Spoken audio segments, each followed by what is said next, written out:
Hi అండి, welcome to Missamma world. ఈరోజు మీరు వినబోతున్న కథ అలౌకిక లోకజ్ఞానం. విశాలపురంలో ఉండే విశ్వనాథ పండితుడి పేరు ప్రతిష్టలు దేశమంతటా వ్యాపించాయి. జగపతి అనేవాడు ఆయన వద్ద శిష్యరికం చేయాలని దూర ప్రాంతం నుంచి విశాలపురం వచ్చాడు. పండితుడు జగపతిని సాదరంగా ఆహ్వానించి, నా పాత శిష్యులందరూ అధ్యయనంలో ఉన్నారు. నీవు కొంతకాలం పాటు నాతో పాటు ఉంటే నా వెంట తిరుగుతూ నేను చెప్పినట్టు వినాలి. ఆ తర్వాత అధ్యయనం ప్రారంభించవచ్చు అన్నాడు. జగపతి అప్పటికి సరేనన్నట్టు తలూపి ఆ సాయంత్రం పాత శిష్యుల్లో ఒకరిని కలుసుకొని, విశ్వనాథ పండితుడు మంచివాడనుకున్నాను. కొంతకాలం పాటు నన్ను సేవకుడిలా ఉపయోగించుకునేందుకు చూస్తున్నాడు.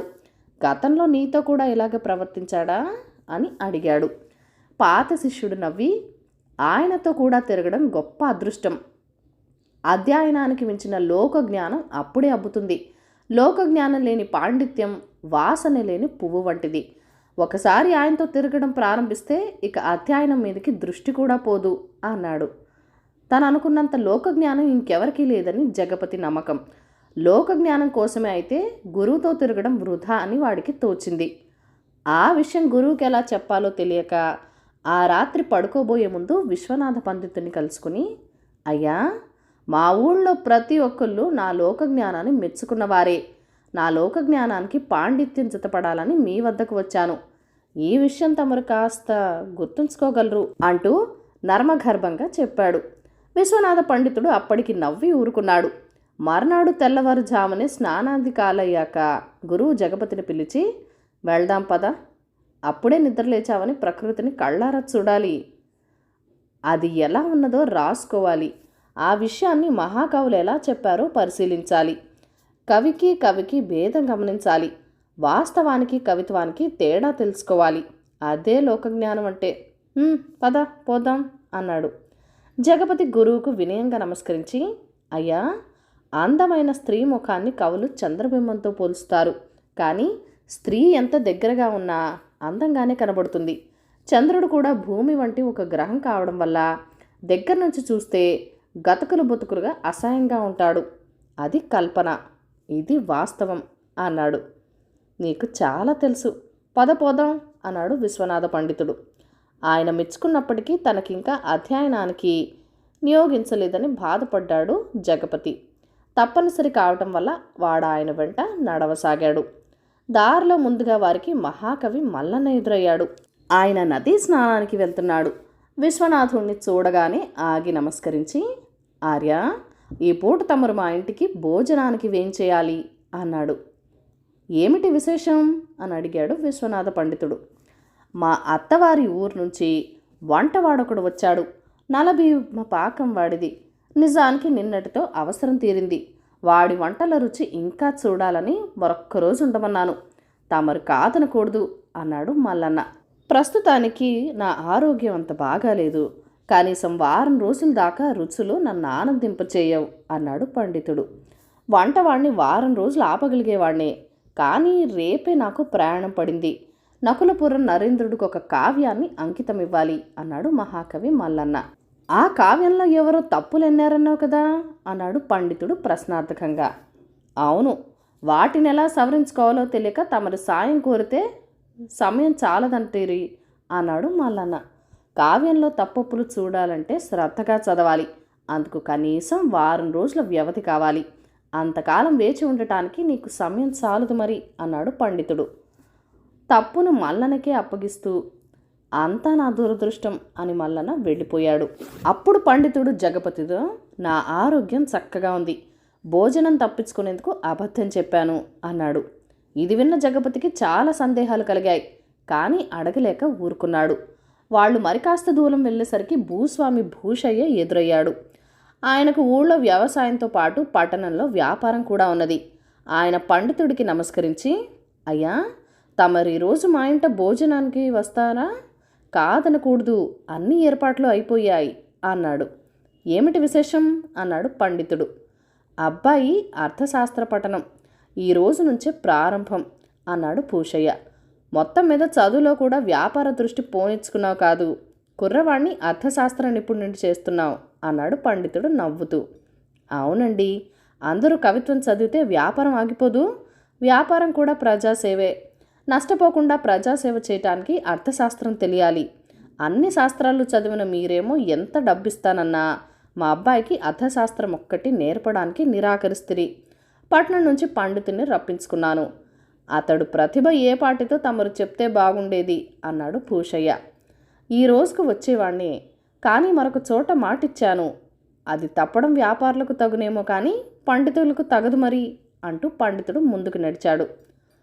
కొంత దూరం వెళ్ళాక ఆయన జగపతితో, భోజనానికి మరో చోట నేను మాట ఇవ్వలేదు, భూషయ్యకు అబద్ధం చెప్పాను అన్నాడు. జగపతి మాట్లాడలేదు, కానీ తన గురువు అబద్ధాల కోరని బాధపడ్డాడు.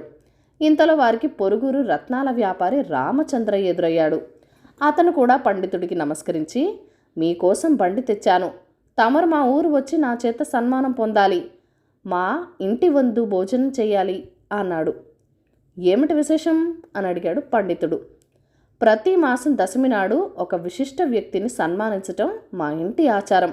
మన దేశపు రాజు నన్నందుకు మెచ్చుకొని సన్మాన సుధాకర అంటూ బిరుదు కూడా ఇచ్చాడు. ఈసారి మిమ్మల్ని సన్మానించాలనుకున్నాను. పాండిత్యంలో మన దేశంలో మీకు మీరే సాటి కదా అన్నాడు రామచంద్రుడు. పండితుడు నవ్వి, మా దూరపు బంధువు ఒక ఆయన పోయాడు. ఈ మాసంలో నేను సన్మానాల జోలికి వెళ్ళకూడదు, వేడుకల్లో పాల్గొనకూడదు, కాబట్టి అన్యథా భావించవద్దు అన్నాడు. అంతా నా దురదృష్టం. మీరున్నారు కదా అని ఊరొచ్చాను.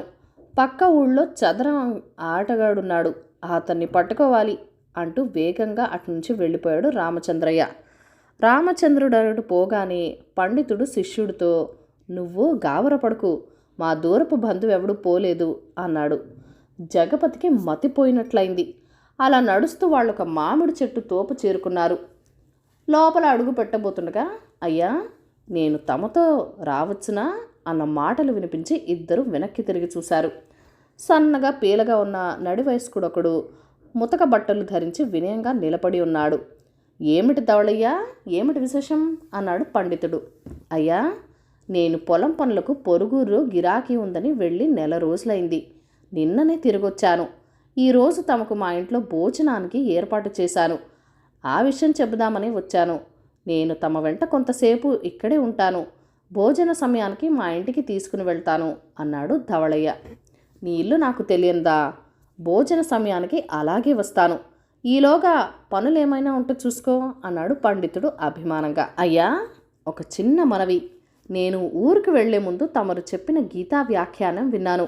నా మనసుకి ఎంత తృప్తి కలిగించిందనుకున్నారు? మన ఊళ్ళో తమరు వారానికి ఒకసారి గీతా వ్యాఖ్యానం చెబుతూ ఉంటారు. నేను ఊళ్ళో లేక 4 వారాలను వినలేకపోయాను. తమకి ఇబ్బంది లేకపోతే అది అడిగి తెలుసుకుందామనుకుంటున్నాను అన్నాడు ధవళయ్య వినయంగా. సరే పద అన్నాడు విశ్వనాథ పండితుడు. ఆ తర్వాత ఆయన గీతా వ్యాఖ్యానం చెప్పసాగాడు. జగపతి ధవళయ్య శ్రద్ధగా వినసాగారు. చూస్తుండగానే భోజన సమయమైంది. గురువు ఏదో అబద్ధం చెప్పి ధవళయ్యను వదిలించుకుంటాడనుకున్నాడు జగపతి. కానీ ఆయన శిష్యుణ్ణి వెంట పెట్టుకుని ధవళయ్య గుడిసె వద్దకు వెళ్ళి అక్కడ తృప్తిగా భోజనం చేశాడు. అక్కడి నుంచి తిరిగి ఇంటికి వెళ్తున్నప్పుడు, నీ లోక జ్ఞానం నా గురించి ఏమనుకుంటున్నది అని అడిగాడు విశ్వనాథ పండితుడు జగపతిని. ముందు తటపటాయించిన గురువు ప్రోత్సహించటంతో జగపతి, తమకు లోక జ్ఞానం శూన్యం అనిపిస్తున్నది. విందు భోజనాలను సన్మానాలను కాదని ఒక పూరి గుడిసెలో కడుపు నింపుకొని తమరు లోక జ్ఞానం విషయంలో చాలా నేర్చుకోవాలి అని ధైర్యం చేసి చెప్పాడు.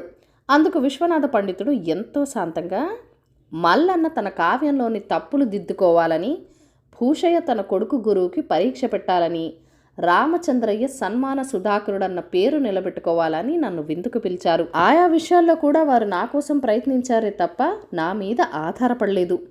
నేను కాకుంటే మరొకరున్నారనుకున్నారు. కాయ కష్టం చేసుకునే ధవళయ్య విషయం వేరు. అతడు నా పాండిత్యం కోసం నా సాన్నిహిత్యం కోరాడు. అతను అడిగిన గీతా వ్యాఖ్యానం చెప్పటానికి మించిన విందు భోజనం నాకేముంటుంది? ఆ పూరి గుడిసె చేరుకునే ముందే నా కడుపు నిండిపోయింది. ధవళయ్య వంటి శ్రోతలతో మాట్లాడితే పండితులకు విందు భోజనం. సామాన్యులకు సంబంధించినంత వరకు నీకున్న లోక జ్ఞానం గొప్పదే, కానీ పండితులకు ఉండేది అలౌకిక లోకజ్ఞానం అని గుర్తుంచుకో అన్నాడు. జగపతి ఆయనకు చప్పున సాష్టాంగపడి, కురవర్య, ఇది నాకు మొదటి పాఠం. శిష్యుడిగా తమను సేవించుకుంటూ నేనింకా ఇలాంటివెన్నో పాఠాలు నేర్చుకోవాల్సి ఉంది అన్నాడు. ఆ క్షణం నుంచి వాడికి లోక జ్ఞానం తెలిసినన్న వాడన్న అహం నశించింది. నిత్యానందం నిజాయితీ. హేళాపురిలో రాఘవేంద్రుడనే ధనవంతుడి ఇంట్లో నిత్యానందం అనే నౌకరుండేవాడు. వాడి ఇంట్లో అందరికీ ఇంటి పనులతో పాటు బయట పనులకు కూడా సహాయపడుతూ ఉండేవాడు. ఒక రోజున వాడికి ఇల్లు ఊడుస్తూ ఉండగా వెనక గదిలో మంచం కింద ఒక వెండి నాణం దొరికింది. వాడు దాన్ని తీసుకుపోయి సంగతి చెప్పి రాఘవేంద్రుడికిచ్చాడు. ఆయన నిత్యానందం నిజాయితీని మెచ్చుకుని వెండి నాణాన్ని వాడికే ఇచ్చేశాడు. కొద్ది రోజుల తర్వాత రాఘవేంద్రుడి కుమార్తె తన వజ్రాల హారం కనిపించడం లేదని తండ్రికి చెప్పింది. ఆయన ఒంట్లో ఉన్న పెట్టెలు భోషాణాలు అన్నీ వెతికించి హారం కనబడకపోయేసరికి నిత్యానందంతో పాటు ఇతరుల నౌకర్ని కూడా పిలిచి విచారించాడు. ఆ వజ్రాల హారం నాకు స్నానాల గదిలో 2 రోజుల కిందట దొరికింది బాబు అన్నాడు నిత్యానందం. ఇది విని రాఘవేంద్రుడు కోపంగా 2 రోజుల కిందటే వజ్రాల హారం దొరికితే ఇప్పటి వరకు నాకెందుకు సంగతి చెప్పలేదు అని ప్రశ్నించాడు. ఇందుకు నిత్యానందం, బాబు నాకు దొరికిన హారాన్ని మీకు ఇచ్చినా ఎలాగో నా నిజాయితీని మెచ్చుకొని నాకే ఇస్తారు కదా. ఎన్నో పనుల ఒత్తిడిలో ఉండి మీకు మరింత శ్రమ కలిగించడం ఎందుకని హారాన్ని నా దగ్గరే ఉంచేసుకున్నాను అన్నాడు. ఈ జవాబు విని రాఘవేంద్రుడు తెల్లబోయాడు. ఈ కథను రచించిన వారు కోనే నాగవెంకట ఆంజనేయులు గారు. కథ కంచికి మనం ఇంటికి. మన ఛానల్ని ఫస్ట్ టైం చూస్తున్నట్లయితే కనుక ప్లీజ్ సబ్స్క్రైబ్ చేసుకొని మీ సపోర్ట్ ఇవ్వండి. మీ అమూల్యమైన ఫీడ్బ్యాక్ అండ్ సజెషన్స్ నాతో కామెంట్ సెక్షన్లో కూడా షేర్ చేయండి. మన వీడియోస్ని లైక్ చేసి మీ ఫ్రెండ్స్ అండ్ ఫ్యామిలీకి కూడా షేర్ చేసేయండి. Thank you for watching. Bye bye.